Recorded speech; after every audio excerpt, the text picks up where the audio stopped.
여러분 안녕하십니까? 예, 우리 좌우 앞뒤 옆 사람과 이렇게 인사하면 좋겠습니다. 하나님이 우리의 승리 되십니다. 예, 또 인사해 볼까요? 하나님은 당신을 기뻐하십니다.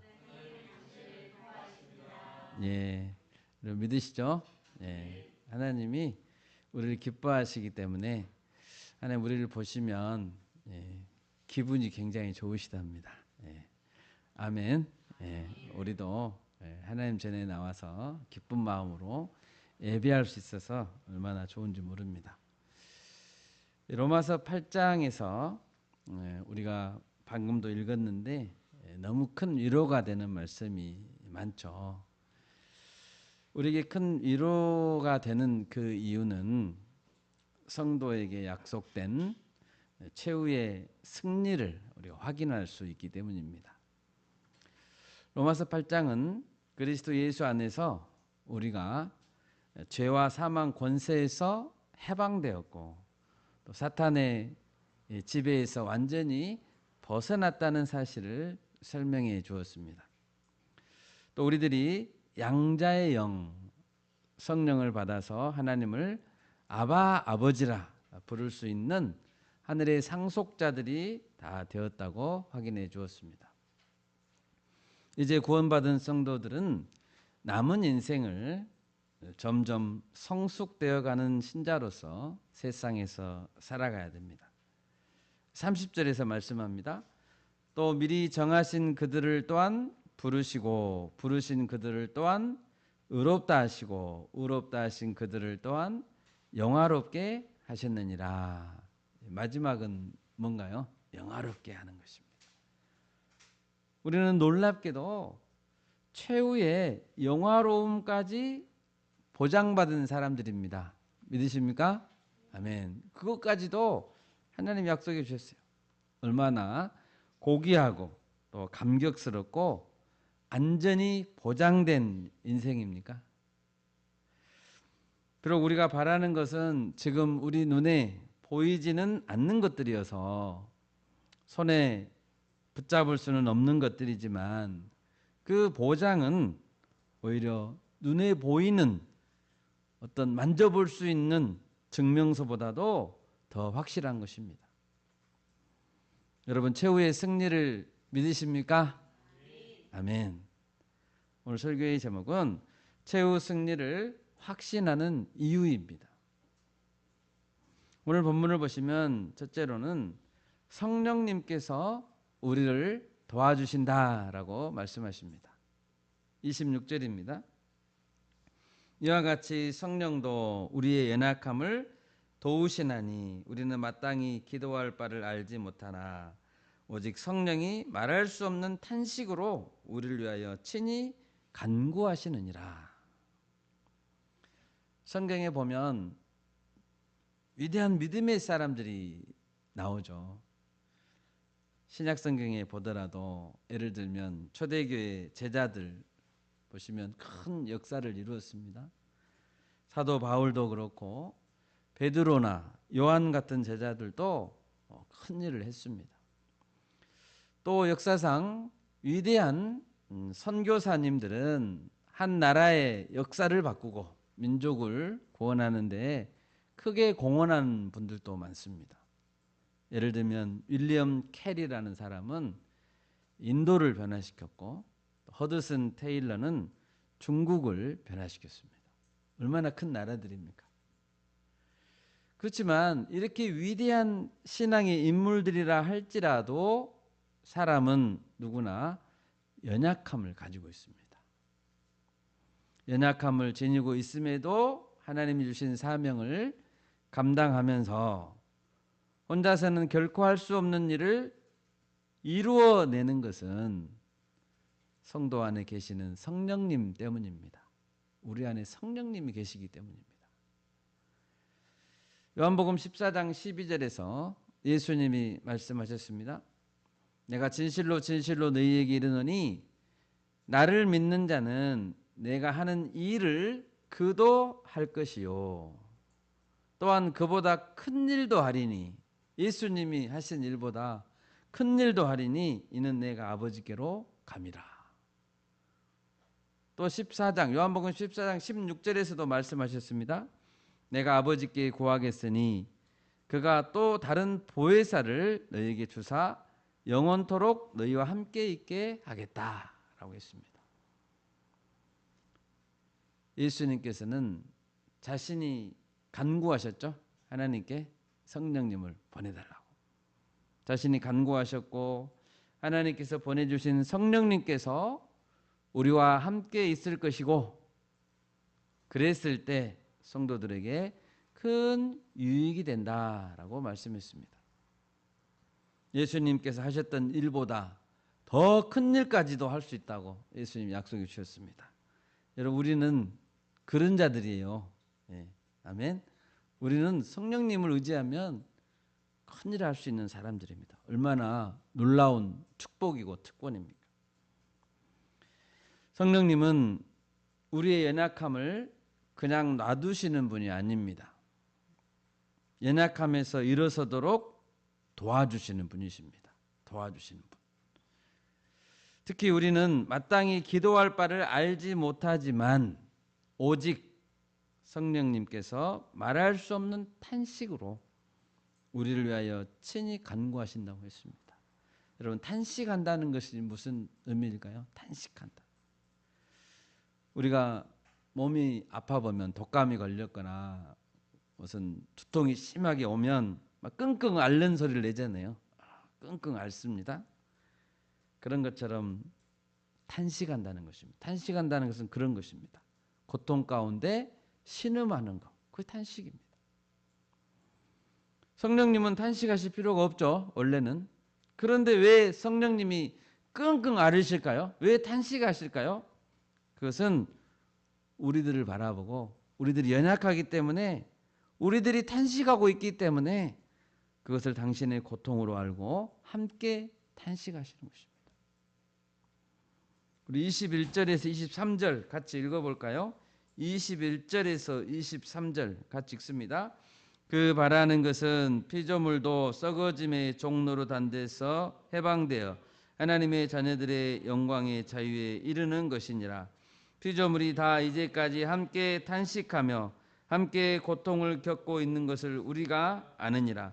그뿐 아니라 또한 우리 곧 성령의 처음 익은 열매를 받은 우리까지도 속으로 탄식하여 양자될 것 곧 우리 몸의 속량을 기다리느니라. 아멘.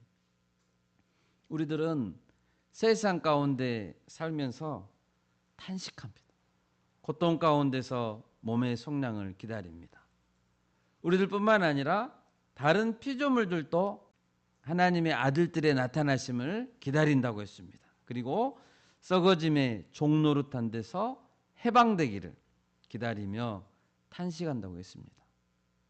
성령님께서는 이러한 우리들의 고통에 공감하시고 함께 탄식하시는 것입니다. 예수님이 우리를 사랑하셨기 때문에 십자가를 지셨죠. 예수님께서 우리와 공감하시기 위해서 몸을 입고 오셨죠.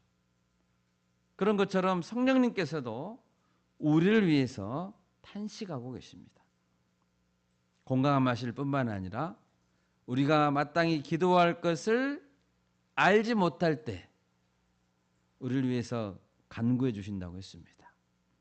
성령이 하나님의 뜻대로 성도를 위하여 간구하고 계십니다. 우리에게는 이런 성령님이 계십니다. 아멘. 우리를 도우시는 분, 보혜사라는 의미가 그런 의미예요. 우리를 도와주시는 분. 우리는 이 성령님께 물을 수 있는 거예요. 물을 수 있어요. 어디로 가야 될지 모를 때. 사도 바울은 2차 전도 여행 중에 자신이 계획한 선교의 방향대로 나아가고자 했습니다.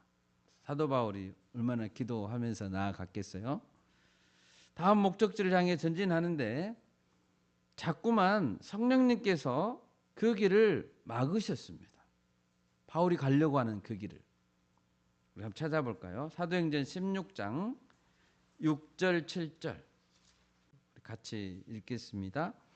성령이 아시아에서 말씀을 전하지 못하게 하시거늘 그들이 부르기아와 갈라디아 땅으로 다녀가 무시아 앞에 이르러 비두니아로 가고자 애쓰되 예수의 영이 허락하지 아니하시는지라. 아멘. 여기서 이제 아시아는 오늘날의 터키의 서남쪽입니다. 예, 지금의 아시아가 아니고 그 당시에는 이제 터키의 일부를 지칭하는 단어였습니다. 그 아시아에서 성령님께서 말씀을 전하지 못하게 했습니다. 그러니까 그들은 바울 일행은 부르기아와 갈라디아를 거쳐 서북쪽으로 방향을 틀 수밖에 없었습니다. 서남쪽으로 가려고 했는데 서북쪽으로 가게 된 겁니다. 여러분 이상하죠? 바울은 복음을 전하고자 하잖아요. 복음을 전하고자 하는데 성령님께서 아시아에서 못하게 하시는 거예요. 이상합니다. 예수님의 영이신데 어떤 지역에서는 전도를 허락하지 않는 거예요. 사도행전 16장 9절 10절 같이 읽겠습니다. 밤에 환상이 바울에게 보이니 마게도냐 사람 하나가 서서 그에게 청하여 이르되 마게도냐로 건너와서 우리를 도우라 하거늘 바울이 그 환상을 보았을 때 우리가 곧 마게도냐로 떠나기를 힘쓰니 이는 하나님이 저 사람들에게 복음을 전하라고 우리를 부르신 줄로 인정함이러라. 아멘. 바울은 그제서야 성령님께서 왜 아시아에서 복음을 전하지 못하게 했는가를 깨달았습니다. 성령님께서는 지금은 아시아에서 전할 때가 아니고 바다 건너서, 터키에서 이제 바다 건너면 그리스잖아요. 지금의 그리스 반도의 북쪽인 마게도냐로 보내신다는 것을 깨달았습니다. 우리는 때를 얻든지 못 얻든지 복음을 전해야 됩니다. 그리고 동시에 중요한 것은 성령께서 허락하시는 방향으로 나아가야 된다는 것입니다. 복음을 전해도 반드시 성령님께 인도함을 받아야 됩니다. 좋은 일이죠. 해야 될 일인데 성령님께 인도함을 받아야 된다는 거죠. 모든 일에서 마찬가지입니다. 우리는 반드시 성령님의 도움을 받아야 될 자들임을 믿습니다. 아멘. 그럴 때 우리에게 최후의 승리가 보장되어 있다는 것입니다. 성령님의 인도함을 받은 인생은 어떤 결말을 맺게 될까요? 28절에서 바울은 이야기합니다. 우리가 알거니와 하나님을 사랑하는 자, 곧 그의 뜻대로 부르심을 입은 자들에게는 모든 것이 합력하여 선을 이루느니라. 그 뜻대로 부르심을 입은 자들은 성령님의 인도하심을 받게 되어 있고 그 결과는 선을 이루는 것이라는 것입니다. 우리가 잘 아는 대로 요셉은 형들의 미움을 받아서 이집트의 노예로 팔렸죠. 사랑하는 형들에게 팔렸을 때 얼마나 마음의 상처가 컸을까요? 가족들에게 배신받아서 팔렸답니다. 얼마나 상처가 컸겠어요. 마음이 삐뚤어질 수도 있었겠죠. 그렇지만 요셉은 형들보다는 하나님을 더 사랑했습니다. 하나님의 뜻과 부르심을 더 믿었습니다. 그리고 나중에 형들에게 고백합니다. 창세기 50장 19, 20절인데요. 요셉이 그들에게 이르되 두려워하지 마소서. 내가 하나님을 대신하리이까. 당신들은 나를 해하려 하였으나 하나님은 그것을 선으로 바꾸사 오늘과 같이 많은 백성의 생명을 구원하게 하시려 하셨나니. 아멘. 하나님은 악을 선으로 바꿀 수 있습니다. 아멘. 아멘. 하나님은 악을 선으로 바꿀 수 있습니다. 누군가는 나를 해하려고 할 수 있습니다. 그러나 하나님은 그 사람보다 더 크신 하나님이십니다. 그래서 악을 선으로 바꾸실 수 있습니다. 이 요셉의 말에서 선이란 무엇인가요? 선이란 선으로 바꾸사 오늘과 같이 많은 백성의 생명을 구원하게 하시려 하셨다. 선이란 것은 생명을 구원하는 것이죠. 우리를 구원하기 위한 하나님의 구원의 섭리는 항상 실패하지 않습니다. 성령 하나님을 신뢰하고 끝까지 그분을 붙들 때 우리의 승리가 보장되어 있음을 믿습니다. 아멘. 오늘 본문에서 두 번째로 보면 성자 하나님, 예수님이시죠. 성자 하나님은 우리가 본받아야 될 형상이라는 사실입니다. 29절을 보십시오. 하나님이 미리 아신 자들을 또한 그 아들의 형상을 본받게 하기 위하여 미리 정하셨으니 이는 그로 많은 형제 중에서 맏아들이 되게 하려 하심이니라. 하나님은 우리 각 사람을 미리 아셨다라고 했습니다. 미리 아신 자들. 또 미리 정하셨다고 했습니다. 하나님의 백성으로 딱 정했습니다. 소위 예정교리죠. 예정교리. 여러분, 하나님께서 우리를 택하신, 예정하신 궁극적인 이유가 무엇입니까? 29절을 보면 궁극적인 이유는 아들의 형상을 본받게 하기 위함입니다. 하나님은 결국 우리가 예수님의 형상을 본받는 것입니다. 그것을 하나님 원하십니다.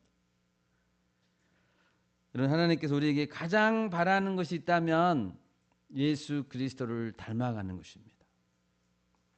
우리는 마지막 날이 되면 예수님을 닮은 자들이 될 것입니다.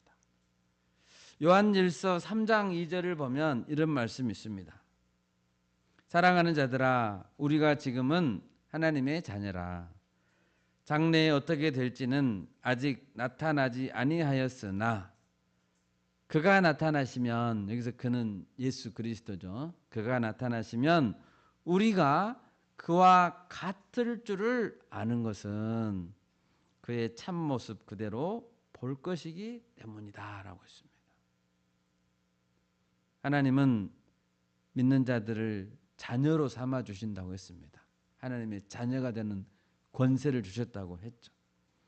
예수님이 나타나실 때가 되면 우리는 모두 예수님처럼 예수님을 닮은 자들이 되고 그분의 참모습을 볼 것입니다. 여러분, 하나님께서는 처음에 온 세상을 창조하실 때 사람을 어떻게 만드셨습니까? 그것을 보면 하나님 원하시는 것을 알 수 있죠. 창세기 1장에서 사람을 만드실 때 하나님은 자기 형상, 곧 하나님의 형상대로 사람을 창조하시되 남자와 여자를 창조하셨다라고 했습니다. 처음부터 목적이 그거였어요. 하나님을 닮은 자들로 만들고 싶으셨어요. 이것이 하나님의 의도입니다. 자신을 쏙 빼닮은 자들을 만드시는 것이었습니다. 여러분, 하나님이 천지를 창조하신 것을 다 마치시고 사람까지 마지막에 만드시고 난 후에 심히 기뻐하셨다고 했습니다. 왜 기쁘셨을까요? 자신을 닮은 사람들이 있기 때문입니다. 여러분, 부모님들은 다 이해하시죠? 부모님들이 왜 무조건 자녀들을 사랑하고 예뻐하고 그냥 보기만 해도 웃음이 나옵니까? 왜 그럴까요? 나를 닮았기 때문입니다. 하나님을 닮은 자들이기 때문에 하나님 우리를 기뻐하시는 거예요.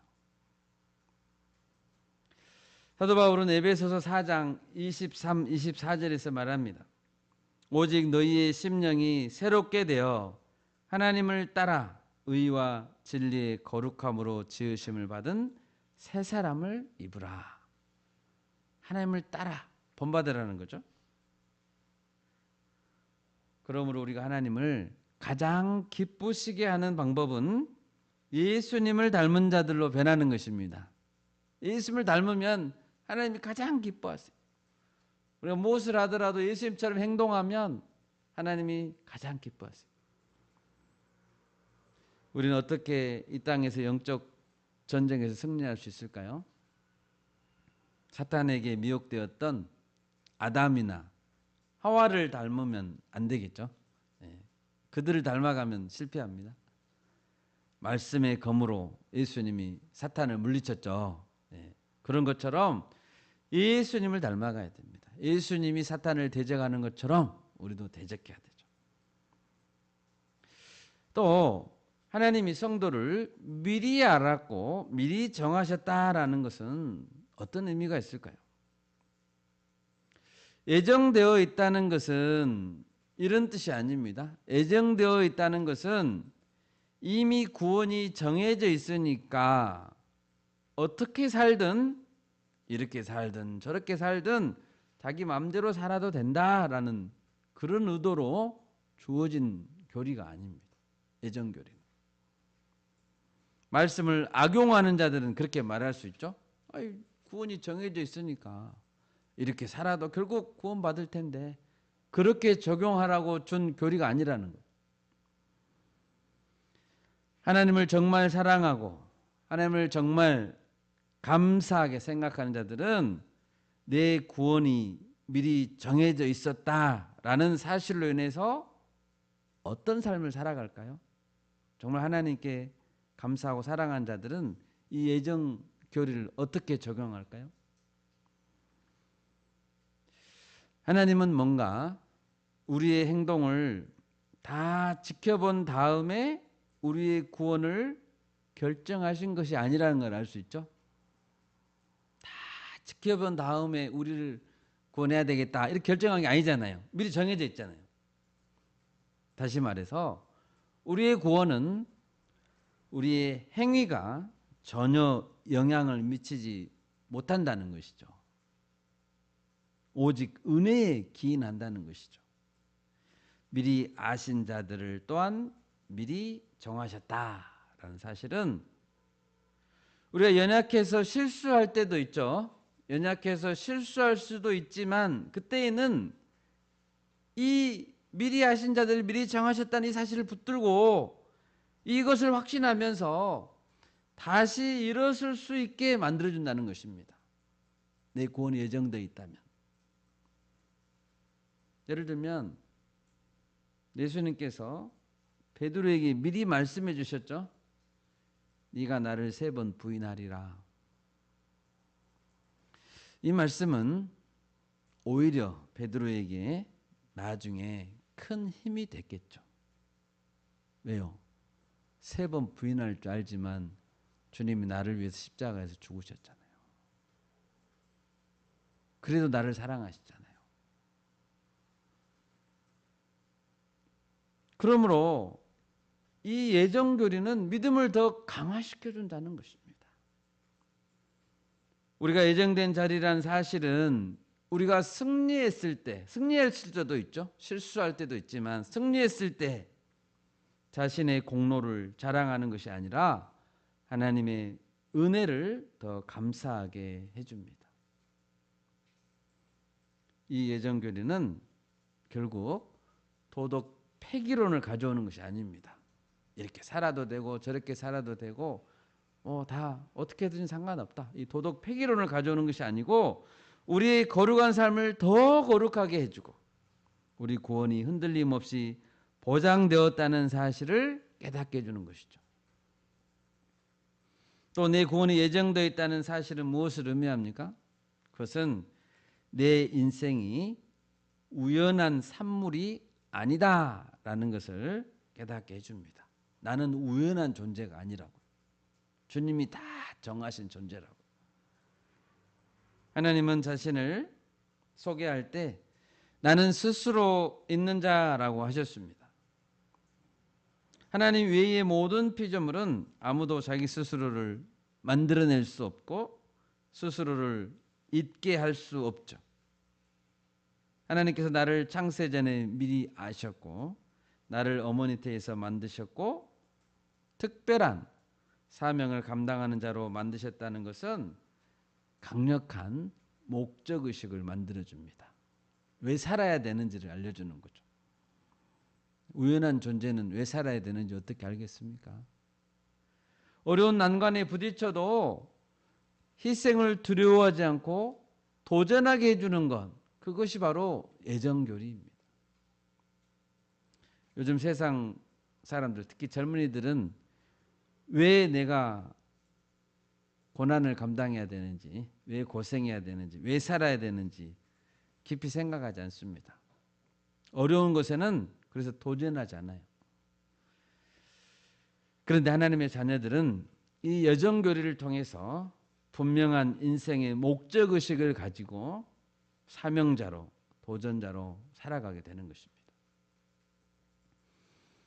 여러분, 내가 구원을 받을 것인가, 구원받지 않을 것인가, 이것은 언제 정해졌을까요? 그것이 만약에 우리가 죽는 날 천국 문 앞에서 거기에서 정해진다면 우리는 이 땅에 사는 동안 얼마나 불안한 가운데 살아야 되겠습니까? 율법을 지키려고 막 애써야 되고, 조그만한 실수를 해도 벌벌벌 떨게 되고. 그런데 우리는 미리 아신 자들입니다.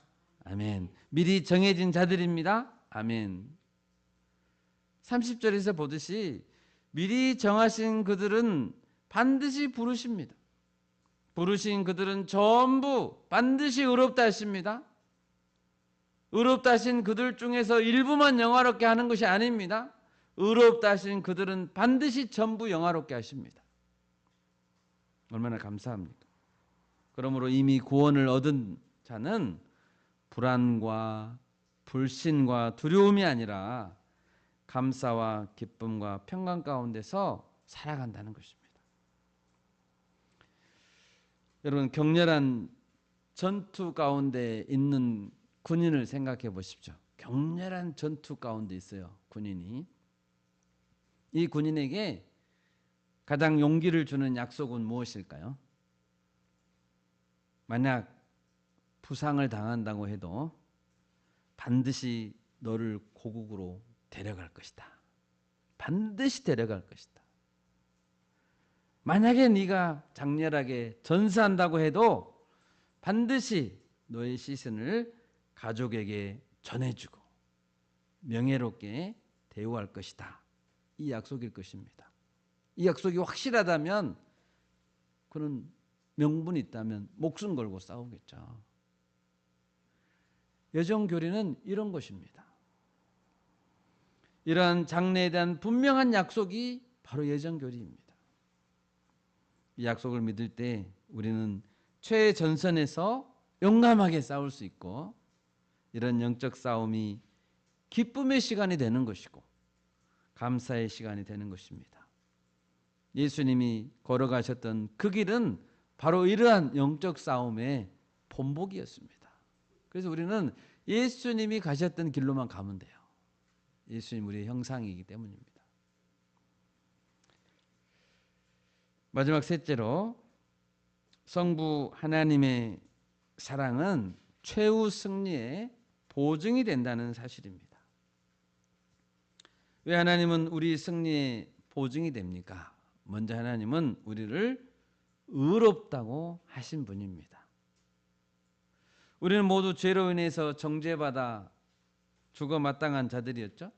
그런데 하나님이 우리를 의롭다 했습니다. 8장 3, 4절을 보십시오. 8장 3, 4절 우리 같이 읽겠습니다.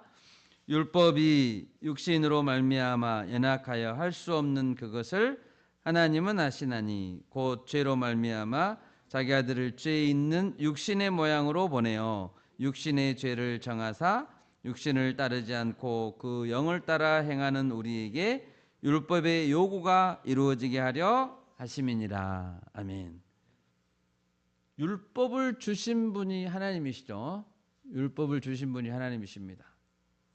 이미 주어진 율법을 따라서 적용해 볼 때 죄인들은 영원히 죽을 수밖에 없죠. 법 앞에는 누구도 예외가 없기 때문입니다. 이거는 법이기 때문입니다. 하나님께서는 이러한 공의와 그리고 자신의 사랑을 동시에 만족시켜야 했습니다. 그것이 죄 없는 자신의 아들을 죽이시는 그 결정으로 나타났습니다. 하나님께서는 자기 아들을 죄 있는 육신의 모양으로 우리에게 보내셨습니다. 그리고 하나님은 우리의 모든 죄를 그 아들에게 덮어 씌웠죠. 우리가 받아야 될 정죄, 저주를 그 아들이 대신 받게 했습니다. 히브리서 9장 22절에 이런 말씀이 있습니다. 율법을 따라 거의 모든 물건이 피로써 정결하게 되나니. 뭘로 정결하게 된다고요? 피로써. 피 흘림이 없이는 죄 사함이 없느니라. 피 흘림이 없이는 사함이 없느니라. 피 흘리는 제사가 아니라면 우리의 죄는 결코 없어지지 않습니다. 누군가 반드시 피 흘려 죽어야 됩니다. 그래서 하나님께서는 독생자를 죽이신 거죠. 하나님은 이 일로 인해서 우리를 향한 율법의 요구를 완전하게 이루신 것입니다. 하나님 우리를 의롭다 하셨습니다. 또 하나님은 우리를 능력으로 살리셨습니다. 8장 11절입니다. 예수를 죽은 자 가운데서 살리신 이의 영이 너희 안에 거하시면 그리스도 예수를 죽은 자 가운데서 살리신 이가 너희 안에 거하시는 그의 영으로 말미암아 너희 죽을 몸도 살리시리라. 아멘. 우리 죄를 없이 하신, 죄만 그냥 없이 하신 것만 아니고 우리 죽을 몸을 다시 살렸다고요. 또 살리실 거라고요. 예수님을 죽은 자 가운데서 살리신 이는 하나님이시죠. 성부 하나님. 하나님께서는 그 아들에게 이 성령을 충만하게 하시고 성령으로 그 아들을 살렸습니다. 그리고 그 성령을 우리에게도 부어주셨습니다. 하나님이 보내주신 성령 안에서 우리는 영원히 사는 자들이 됩니다. 고린도전서 15장 49절 찾아보겠습니다. 고린도전서 15장 49절. 우리가 흙에 속한 자의 형상을 입은 것 같이 또한 하늘에 속한 이의 형상을 입으리라. 아멘. 하늘에 속한 이가 누구예요? 예수 그리스도죠. 예수 그리스도의 하늘에 속한 이의 형상을 입으리라. 부활한다는 거죠. 우리는 살아도 살고 죽어도 삽니다. 아멘. 우리는 산자들이에요. 무엇이 두렵습니까? 죽어도 산다는데 그런 사람에게 두려울 게 있나요? 네. 살아도 살고 죽어도 산다면 뭐가 두려워요? 하나님의 능력을 우리 살리셨습니다. 이 부활의 소망이 우리로 하여금 승리자의 삶을 살게 하는 거죠. 사도 바울은 부활의 소망을 심어주면서 말했습니다. 고린도전서 15장 58절, 15장 맨 마지막 절인데요. 58절 같이 읽습니다. 그러므로 내 사랑하는 형제들아 견실하며 흔들리지 말고 항상 주의 일에 더욱 힘쓰는 자들이 되라. 이는 너희 수고가 주 안에서 헛되지 않은 줄 알미라. 아멘. 우리 수고가 헛되지 않습니다. 아멘. 그러니까 더욱 힘쓰라고요. 절대 주님은 우리의 수고를 그냥 간과하지 않아요. 헛되지 않습니다. 마지막으로 우리가 승리할 수 있다는 가장 큰 근거는 무엇일까요? 그것은 우리를 향한 하나님의 사랑입니다. 하나님은 우리를 가장 사랑하십니다. 본문 31절 32절 31절 32절 우리 다시 한번 읽겠습니다. 그런즉 이 일에 대하여 우리가 무슨 말하리요? 만일 하나님이 우리를 위하시면 누가 우리를 대적하리요? 자기 아들을 아끼지 아니하시고 우리 모든 사람을 위하여 내주신 이가 어찌 그 아들과 함께 모든 것을 우리에게 주시지 아니하겠느냐. 아멘. 하나님이 우리를 위하시면 우리를 위해 아들까지 주셨어요. 아들까지. 아들의 생명은 자기 생명보다, 하나님 당신의 생명보다 더 귀하죠. 자기 아들의 생명까지 주시고 성령을 보내주시고 우리와 영원토록 함께 살기 원하시는 하나님. 그 이유가 뭐죠? 왜 그러시죠? 도대체 하나님 왜 그러실까요? 사랑하기 때문입니다. 33, 34절입니다. 같이 읽겠습니다. 33, 34절. 누가 능히 하나님께서 택하신 자들을 고발하리요? 의롭다 하신 이는 하나님이시니 누가 정죄하리요? 죽으실 뿐 아니라 다시 살아나신 이는 그리스도 예수시니 그는 하나님 우편에 계신 자요 우리를 위하여 간구하시는 자시니라. 아멘. 하나님이 사랑하시고 택하신 자들을 누가 고발하겠습니까? 전능하신 하나님, 창조주 하나님이 사랑하시고 택하신 자. 여러분, 하나님이 의롭다 하셨으면 그냥 끝난 거 아닙니까? 그냥 끝난 거죠. 하나님이 의롭다 하셨다고 끝난 거예요.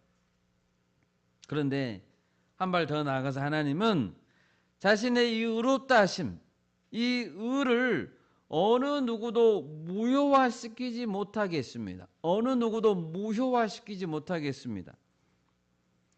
하나님은 온 세상의 주인이시고 동시에 재판장이시기 때문에 앞뒤 다 생략하고 내가 용서했는데 누가 뭐라고 해? 내 마음이야 라고 해도 되죠.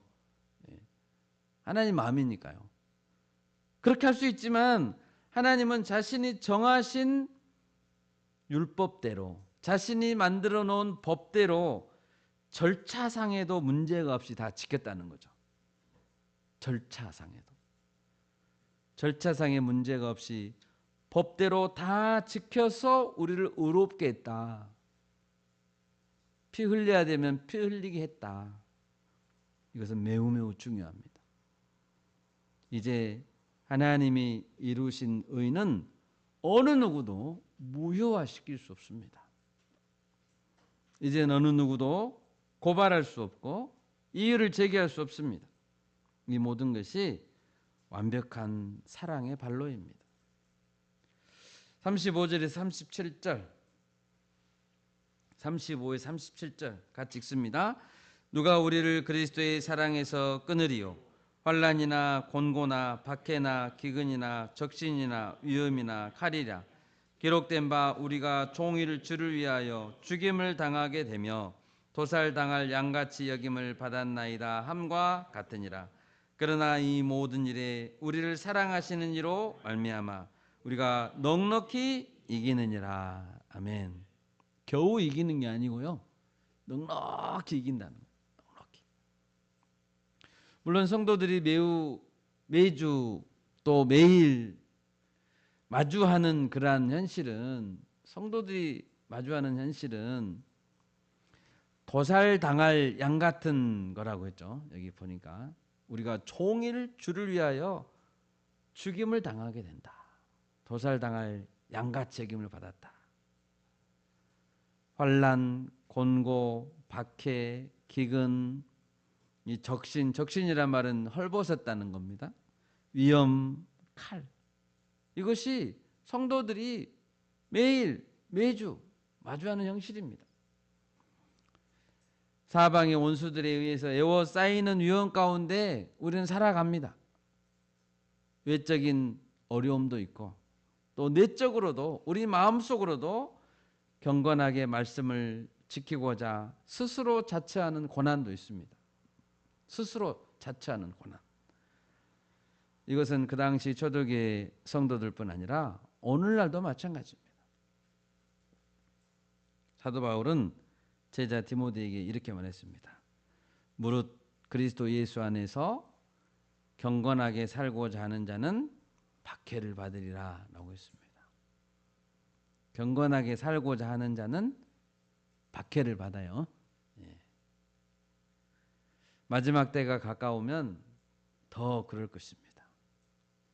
이런 상황 가운데서 우리가 믿는 것은 우리를 향하신 변하지 않는 하나님의 사랑입니다. 38절 39절 같이 읽겠습니다.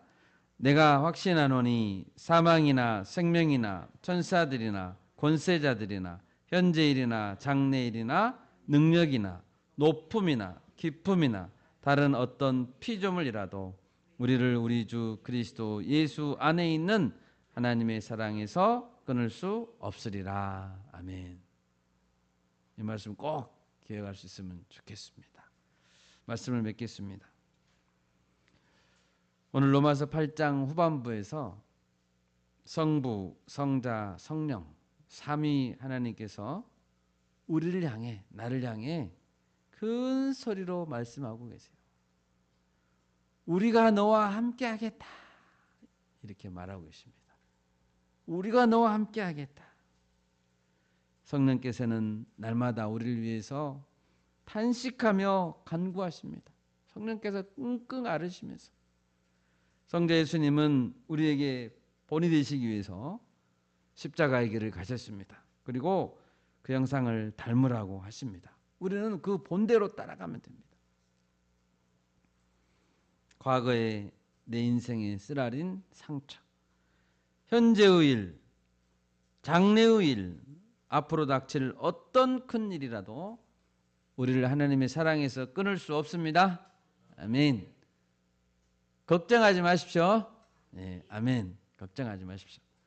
우리 날마다 살면서 걱정하고 불안하고 두려워하면 이 로마서 8장을 기록하신 하나님께서 얼마나 답답하시겠어요. 내가 이렇게까지 사랑한다고 말해주는데 두려움 가운데 살면 안 되겠죠. 하나님이 나의 아빠 아버지이십니다. 이러한 사도 바울의 확신이, 승리의 확신이 우리에게도 있기를 소망합니다. 아멘. 예수님 안에 있는 하나님의 사랑이 우리의 분명한 소망임을 믿습니다. 아멘. 제가 기도하겠습니다.